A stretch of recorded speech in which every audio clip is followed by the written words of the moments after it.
Так, сейчас посмотрим, что этот норвегиец говорит.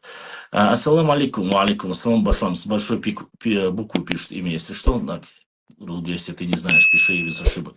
У меня один вопрос по поводу гелы, гелы, упомянутые в первом веке ингуши. Ну, это понятно, уже норвегиец пишет этот текст, и это 1000000%, потому что ингуши ни в каком контексте здесь не идет с большой буквы, считают, что они гелы, и что многие историки указывают на них. Нет, конечно, никакие в первом веке ингушей не существовало, не было в природе ингушей.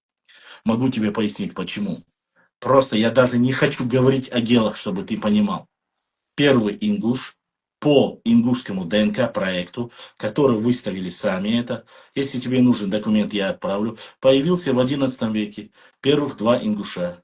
Это говорит ваш ингушский ДНК-проект, что первые ингуши, два ингуша, появились в XI веке. Как вы за 1000 лет вперед можете быть гелами, если вы всего лишь появились в XI веке?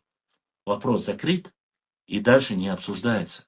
Никакие гелы, никакие гулливеры, амстердамцы не могут быть просто-напросто.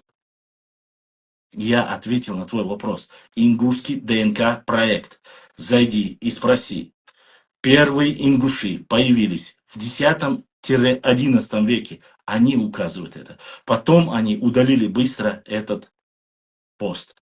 Первый ингуш или два ингуша появились в XI-X веке.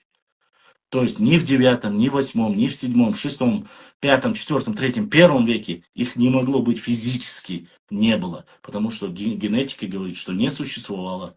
2000 лет тому назад не было. Йок. Как говорят.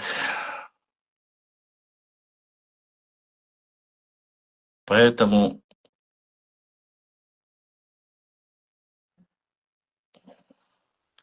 я нисколько не хочу никого оскорбить, но этот документ есть, вы можете посмотреть. Я его не знал, что он есть или нет. Но по этому документу это так. Что касается вообще, если бы не было бы гипотетически этого ДНК, да, ДНК-проекта, хорошо его нету. Считаю ли я гелов? Нет, не считаю, опять же. Я считаю, что это притянуто. Как и амазонки, как и троглодиты, как и кто там еще? Гаргареи и все остальное, которые были в Кавказской Албании. Очень сложно сказать, что они эти или эти. Даже калканцами я не могу назвать.